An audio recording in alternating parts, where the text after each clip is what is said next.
This is a story about how buying one truck off of GovPlanet turned into owning two of these trucks. This story begins on July 14th, 2021, when I bought an LMTV off of GovPlanet for $3,000. GovPlanet is a website run by the auction house Ritchie Brothers, where they sell off surplus government equipment, everything from tools to vehicles. When you are looking at an auction item, especially a vehicle, they will have an inspection report done for you. However, it seems that a lot of military bases do not take much time to either charge up the batteries to test the vehicle or do much of anything. If the vehicle doesn't start or anything doesn't work, they just mark it as not working. This means there is huge potential for you to get a vehicle where all you have to do is charge up the batteries or put new batteries in it and it will work fine. There was several LMTVs going up for sale on the day that my truck was being sold. This was not my first choice of trucks, but the one that I was going to bid on first, I ended up missing the auction and couldn't bid on it. This truck had the bidding starting at only $3,000, so I decided I'll put in a bid. If nobody else bids, then I'll take this truck. I was not being too picky about which truck I got. I just wanted to have one of these to be able to play around with and see what it's all about, to be able to compare it to my 2.5-ton M35A2. The experience of buying the truck was going well so far, but this is where things took a downturn. I put in a bid for $3,000 pretty early in the auction. I think the auctions for these trucks only last about 10 minutes, and if another bid is put in near the end time of the auction, it extends the time, giving the previous bidder a chance to rebid. After the auction ended, the bid count went to 2, which was really strange because I won the truck and I was the only bidder. Amount for the truck did not increase from $3,000 at any point. The next problem I encountered is that on all of these vehicle auctions, there is a Veritred estimate on what you might pay to ship the vehicle. I assumed that this was an estimate from Veritred. I mean, all of the information about the truck is there, whether it runs, they know how big it is, they know what it weighs. It even says that if I wanted expedited shipping for this vehicle, it will cost me just over $4,000. But when I went to Veritred and tried to arrange shipping of the truck that I had just purchased, they were telling me it was going to be $5,000 to ship the vehicle. I asked them, how can that be when right on the website it says from Veritred that the shipping will only be $3,000. They said that is an estimate on the open market and not an estimate for having Veritred ship your vehicle. The person on the phone then asked me if my end-use certificate had been approved. I said that I had submitted it, but it had not been approved. They then told me that it takes about 6 months for you to get approval to go and pick up the truck, and that I should just call back then after my EUC has been approved. This was in July, and after learning that I may not see the truck that I bought until we already have snow on the ground in December, I turned to Facebook Marketplace and I found another truck. I drove to Wisconsin and went to look at the truck. Although it had to be jump-started and we took a few hours to change the light switch so that the headlights would work, I ended up purchasing the truck. I only made it about 10 minutes down the road until everything on the truck flashed and it was dead on the side of the road. Once I got it home, I had found out that all of the electrics had been too much for the alternator and it had blown every single light bulb on the truck. Since the engine is completely mechanical, I was able to hotwire it and get the engine to fire. However, as you can see here, there is nothing lit up on the display to the left. The transmission ECU and keypad had also been fried. Once those were replaced, I replaced the alternator as well to hopefully solve the power issues. I was still having some issues with the truck, but at this point I was now driving it around and using it for events. By this time it was now October 27 and my EUC had been approved and the truck that I had bought off of GovPlanet was now showing up.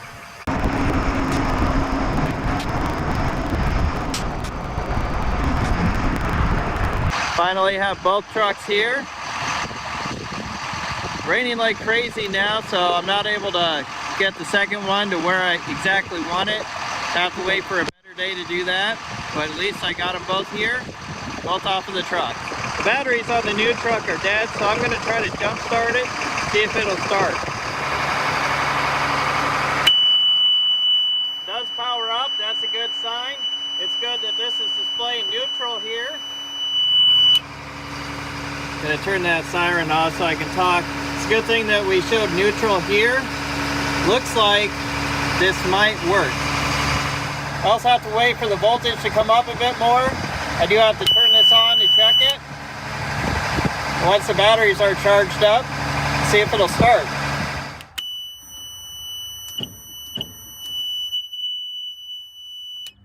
I did get the truck pulled inside. I pulled it in with my international travel all.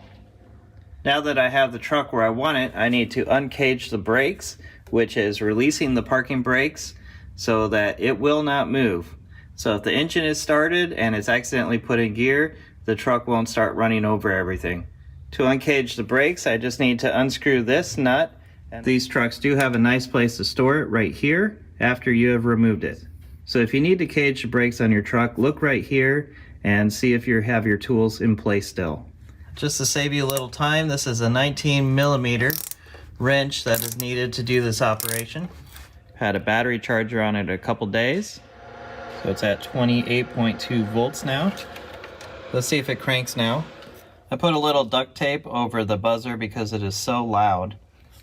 So we'll turn it on, hit the starter. Cranks over real nice now. Still not starting though. I've tried to tilt the cab on the truck, but when I tried pumping it up, hydraulic fluid just dripped there on the floor. There is a manual jack right here that you can use to try to lift your cab up, but that's not working at the moment. So let's get the other truck fired up. I'll tilt the cab on it and then I'll know where everything is, and maybe I can reach what I need to without tilting the cab on the new truck.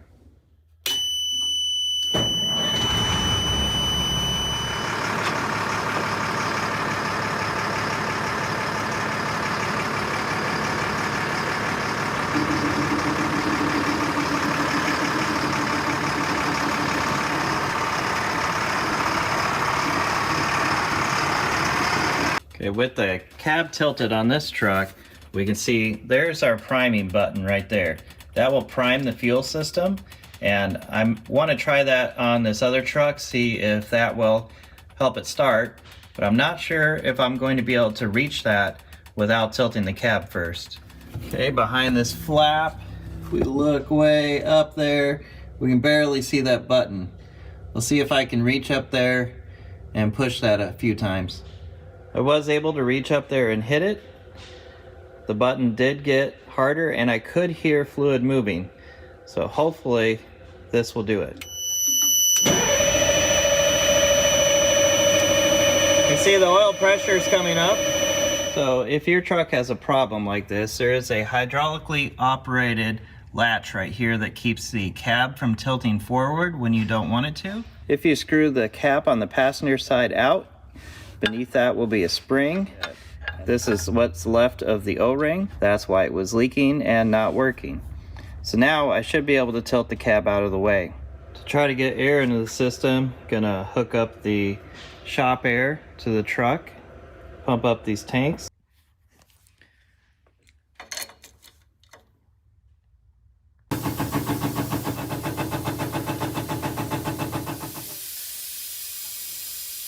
Well, I got the cab tilted, but you can see it's leaking again. Another leak. The leak is coming from the reservoir there. Fuel comes up from the tank, comes through the filter and lift pump, comes up here, and we do have fuel shutoff solenoid right here. And that should have turned on with the truck, but it's not. So I'm going to take a wire straight from the 24 volt source and put it on that solenoid and see if it runs. I have this wire clipped on there. That is the 24 volts. Just touch this to that solenoid. There you can hear that solenoid clicking. So if I leave that on, that should turn on the fuel to the engine.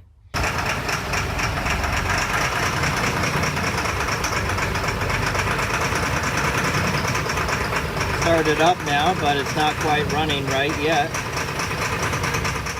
Now that I know that I can start it by bypassing the fuel solenoid, I need to check all of my solenoids and relays to see if any are bad.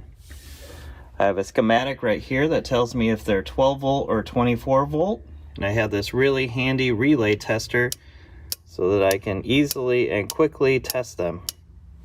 Okay, I filled in all the missing relays, and then I found something. I was making my way across, got to this relay right here. This is the start inhibit relay. You can see this relay is only a 4-pin, but it's supposed to have a 5-pin relay. So let's stick a 5-pin in there, and hopefully that does it. There we go. See if it starts.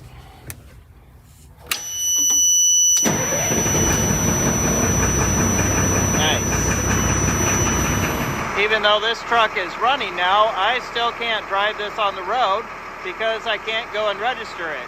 I still have to wait for GovPlanet to send me the government documents to take to the courthouse and get this truck titled and registered. It's now November 23rd, and my certificate from the government has arrived, so now I can take this into the courthouse and get a title for my truck. Here you can see the difference between my Austrian-built Pinzgauer and an LMTV. Let's take the LMTV for a drive. These trucks are very nice and easy to drive, and they're actually pretty quick. You start out in second gear. First gear is a very low gear used just for off-road.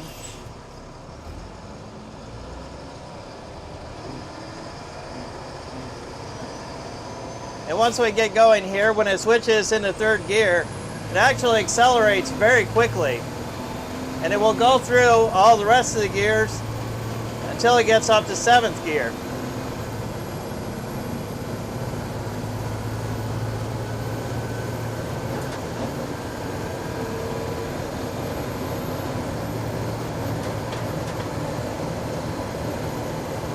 Right now we're already doing 50 miles an hour.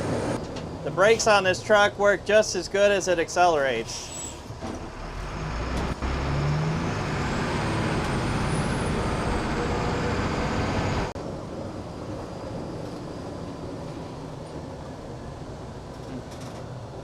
Let's try out a few roundabouts. For a truck the size of this one, it's actually very maneuverable.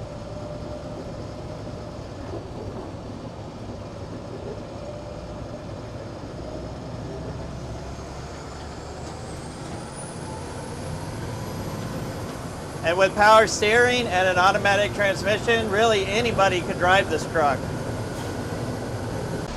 You can change from the street to off-road mode on the fly by hitting the mode button. On the left, the 7 changed to a 5, and that means that we only have 5 forward gears now, but the truck is now into the off-road mode. The other thing we can do is hit the buttons on our central tire inflation system, which will automatically deflate or inflate our tires depending on what mode we want. We have highway, cross-country, mud, emergency, and run flat. We can hit these buttons at any time to switch between the modes, and our tires will automatically deflate or inflate based on the mode that we have selected. Let's leave it in cross-country mode until we get back on the street.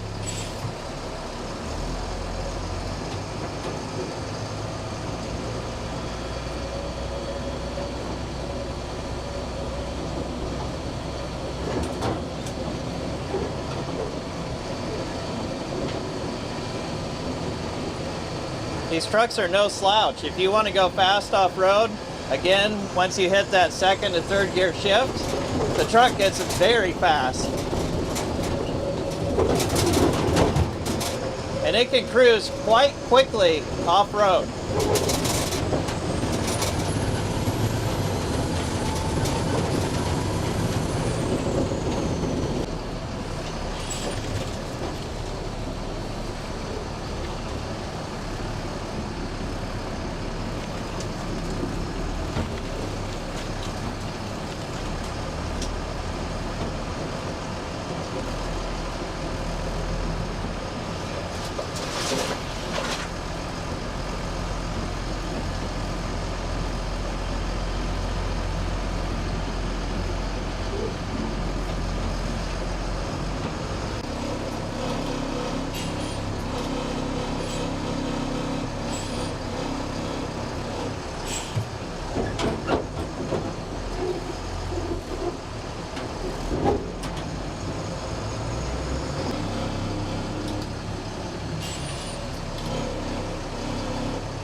In the end, the truck that I got from GovPlanet did work out. It did not take a whole lot of work to get it running and working.